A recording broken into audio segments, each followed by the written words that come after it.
చంద్రబాబు నాయుడు గారికి, వారి యొక్క మంత్రివర్గ సహచరులకు, ప్రభుత్వమునకు, ప్రజలకు, అధికారులకు, నాయకులకు అందరికీ కూడా ఉగాది పర్వదిన శుభాకాంక్షలు, శుభ ఆశీర్వచనాలు.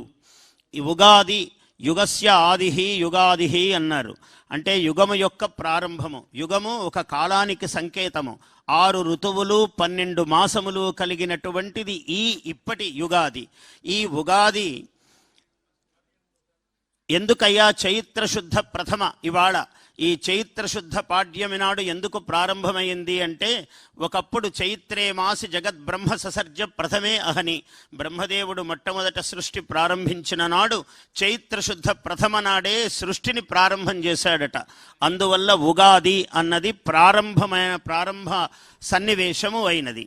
ఈ ప్రారంభ సన్నివేశం నాడు ఏం చెయ్యాలి అని ఉగాది కృత్యం అని మనకు ధర్మశాస్త్రము బోధించింది. ఏం చెయ్యాలి అంటే, తెల్లవారుజామున సూర్యోదయాత్ పూర్వం లేవటం అన్నది సహజముగా నియమము.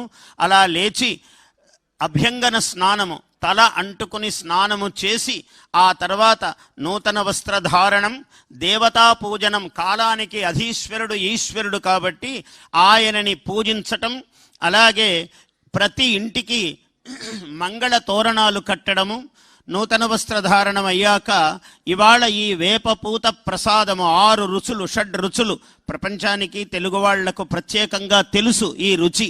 ఇటువంటి అంటే జీవితంలో ఎన్నో వస్తాయి, అన్నింటినీ కూడా సమర్థించుకోగలిగినటువంటి ఒక వైదుష్యము, ఒక ప్రతిభ, ఒక శక్తి మానవుడికి కలగాలి అని ఈ ఉగాది పచ్చడిలో ఉన్నటువంటి ఒక రహస్యము. అటువంటి ఈ కొత్త మామిడి, కొత్త బెల్లము, కొత్త చింతపండు, అలాగే వేపపూత, ఉప్పు, మిరియము, ఈ 6 రుచులు కలిపినటువంటి ప్రసాదాన్ని స్వీకరించటంలో ఈ కాల రహస్యము అది. అటువంటిది అయ్యాక ఇవాళ పంచాంగ పఠనము కూడా ఇందులో భాగమే ఉగాది కృత్యములో. ఏమిటి పంచాంగ పఠనం? పంచాంగం 5 అంగములు, తిథి వార నక్షత్ర యోగ కరణాలు. మామూలుగా ఇవి చూసుకునే తీరిక ఎవరికీ ఉండదు, కాల ప్రవాహంలో పరిగెడుతూ ఉంటాము అందరము. అయితే ఇది ఒక ప్రారంభం కాబట్టి ఇక్కడ తిథి వల్ల ఆయుస్సు కలుగుతుంది, శ్రేయస్సు కలుగుతుంది అన్నాడు. ఐశ్వర్యము తిథేహే శ్రేయమాప్నోతి, వారము వల్ల ఆయుష్యము. అంటే ఈ మంగళవారము, సోమవారము, ఇవాళ గురువారము, ఈరోజు ఇది చెయ్యొచ్చు, ఈరోజు ఇది చెయ్యకూడదు అనే నియమం పాటించడం వల్ల మానవుడికి అత్యంత ముఖ్యము ఆయుస్సు. అటువంటి ఆయుస్సు కలుగుతుంది. వారాత్ ఆయుష్యవర్ధనం, నక్షత్రము పాటించటం వలన పాపము సంహరింపబడుతుంది. యోగము వల్ల రోగ నివారణము, కరణము వల్ల కార్యసిద్ధి ఏర్పడుతుంది అని పంచాంగ ఫలము, పంచాంగము యొక్క తత్వమును మన వాళ్ళు అభివర్ణించారు. ఇవాళ ముఖ్యముగా ఈ పరాభవనామ సంవత్సరం. అందరూ ఈ పేరు వినగానే కొంచెం భయపడుతూ ఉన్నారు. పరాభవం అంటే ఇదేదో అగౌరవము కదా, ఎలాగా అని. ఇది ఒక బాహ్యార్థము ఉన్నప్పటికీ దీనికి తాత్వికమైన అర్థము, నిజమైన అంతరార్థము వేరుగా ఉన్నది. ఈ వేదిక మీద నుంచి నేను అందరికీ తెలియజేస్తున్నాను ఏమిటంటే, పరా అనేది వాక్కుకు సంబంధించింది. అందుకే ఈ సంవత్సరానికి గురువు అధిపతి అయ్యాడు. పరా అంటే పరా పశ్యంతి, మధ్యమ, వైఖరి అని వాక్కు యొక్క 4 స్వరూపాలు. అంటే పరా నాభిదేశములో ఉంటుంది, పశ్యంతి హృదయములోకి వస్తుంది, మధ్యమ ఇక్కడికి వచ్చేటప్పటికి గొంతులో, మధ్యమ మనం మాట్లాడేది వైఖరి. ఇలా 4 దశలు దాటి వాక్కు బయటకు వస్తుంది. అటువంటి వాక్కుకు అధిపతి ఎవరయ్యా అంటే బృహస్పతి. ఆయనే వాచస్పతి. ఆయన అందుకని ఈ సంవత్సరానికి గురువు అయ్యారు. అంటే మనము గర్భములో, మనస్సులో ఏ సంకల్పం చేస్తామో అది ఈ సంవత్సరం చాలా ఫలిస్తుంది.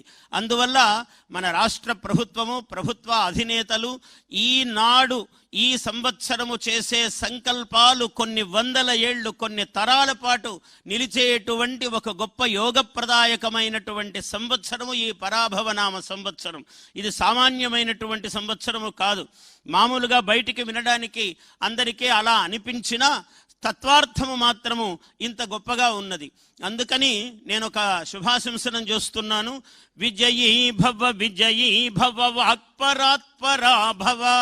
పరాత్పరా భవ, పరాభవ దానికి రహస్యం అది. విజయీ భవ, విజయీ భవ, వాక్పరాత్పరా భవ. చంద్రబాబు నాయుడు గారికి, వారి యొక్క మంత్రివర్గ సహచరులకు, ప్రభుత్వమునకు, ప్రజలకు, అధికారులకు నాయకులకు అందరికీ కూడా ఉగాది పర్వదిన శుభాకాంక్షలు, శుభ ఆశీర్వచనాలు. ఈ ఉగాది యుగస్య ఆదిహి యుగాదిహి అన్నారు.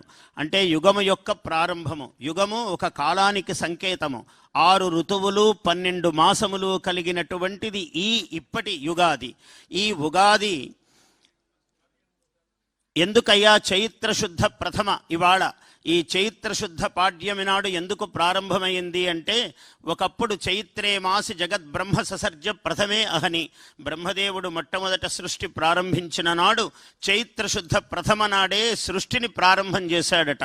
అందువల్ల ఉగాది అన్నది ప్రారంభ సన్నివేశము అయినది. ఈ ప్రారంభ సన్నివేశం నాడు ఏం చెయ్యాలి అని ఉగాది కృత్యం అని మనకు ధర్మశాస్త్రము బోధించింది. ఏం చెయ్యాలి అంటే, తెల్లవారుజామున సూర్యోదయాత్ పూర్వము లేవటం అన్నది సహజముగా నియమము. అలా లేచి అభ్యంగన స్నానము, తల అంటుకుని స్నానము చేసి ఆ తర్వాత నూతన వస్త్రధారణం, దేవతా పూజనం, కాలానికి అధీశ్వరుడు ఈశ్వరుడు కాబట్టి ఆయనని పూజించటం, అలాగే ప్రతి ఇంటికి మంగళ తోరణాలు కట్టడము, నూతన వస్త్రధారణం అయ్యాక ఇవాళ ఈ వేపపూత ప్రసాదము 6 రుచులు, 6 రుచులు ప్రపంచానికి తెలుగు వాళ్లకు ప్రత్యేకంగా తెలుసు ఈ రుచి. ఇటువంటి అంటే జీవితంలో ఎన్నో వస్తాయి, అన్నింటినీ కూడా సమర్థించుకోగలిగినటువంటి ఒక వైదుష్యము, ఒక ప్రతిభ, ఒక శక్తి మానవుడికి కలగాలి అని ఈ ఉగాది పచ్చడిలో ఉన్నటువంటి ఒక రహస్యము. అటువంటి ఈ కొత్త మామిడి, కొత్త బెల్లము, కొత్త చింతపండు, అలాగే వేపపూత, ఉప్పు, మిరియము, ఈ 6 రుచులు కలిపినటువంటి ప్రసాదాన్ని స్వీకరించటంలో ఈ కాల రహస్యము అది. అటువంటిది అయ్యాక ఇవాళ పంచాంగ పఠనము కూడా ఇందులో భాగమే ఉగాది కృత్యములో.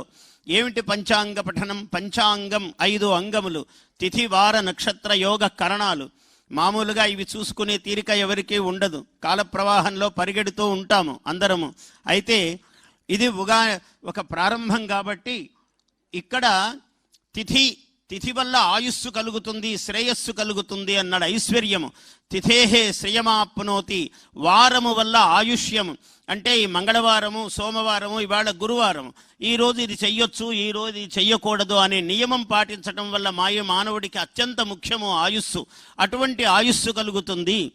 వారాత్ ఆయుష్యవర్ధనం, నక్షత్రము పాటించటం వలన పాపము సంహరింపబడుతుంది. యోగము వల్ల రోగ నివారణము, కరణము వల్ల కార్యసిద్ధి ఏర్పడుతుంది అని పంచాంగ ఫలము, పంచాంగము యొక్క తత్వమును మన వాళ్ళు అభివర్ణించారు. ఇవాళ ముఖ్యముగా ఈ పరాభవనామ సంవత్సరం.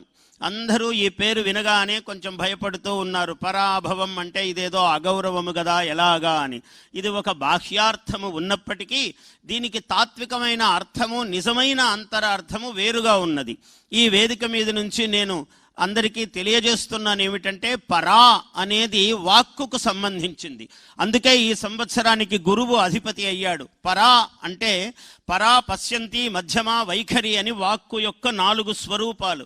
అంటే పరా నాభిదేశములో ఉంటుంది, పశ్యంతి హృదయములోకి వస్తుంది, మధ్యమ ఇక్కడికి వచ్చేటప్పటికి గొంతులో, మధ్యమ మనం మాట్లాడేది వైఖరి. ఇలా 4 దశలు దాటి వాక్కు బయటకు వస్తుంది. అటువంటి వాక్కుకు అధిపతి ఎవరయ్యా అంటే బృహస్పతి. ఆయనే వాచస్పతి. ఆయన అందుకని ఈ సంవత్సరానికి గురువు అయ్యారు. అంటే మనము గర్భములో, మనస్సులో ఏ సంకల్పం చేస్తామో అది ఈ సంవత్సరం చాలా ఫలిస్తుంది. అందువల్ల మన రాష్ట్ర ప్రభుత్వము, ప్రభుత్వ అధినేతలు ఈనాడు ఈ సంవత్సరము చేసే సంకల్పాలు కొన్ని వందల ఏళ్ళు, కొన్ని తరాల పాటు నిలిచేటువంటి ఒక గొప్ప యోగప్రదాయకమైనటువంటి సంవత్సరము ఈ పరాభవనామ సంవత్సరం. ఇది సామాన్యమైనటువంటి సంవత్సరము కాదు. మామూలుగా బయటికి వినడానికి అందరికీ అలా అనిపించినా తత్వార్థము మాత్రము ఇంత గొప్పగా ఉన్నది. అందుకని నేను ఒక శుభాశంసనం చేస్తున్నాను. విజయీ భవ వాక్పరాత్పరా భవ. పరాత్పరా భవ, పరాభవ దానికి రహస్యం అది. విజయీ భవ వాక్పరాత్పరా భవ. వాచస్పతి ప్రభువు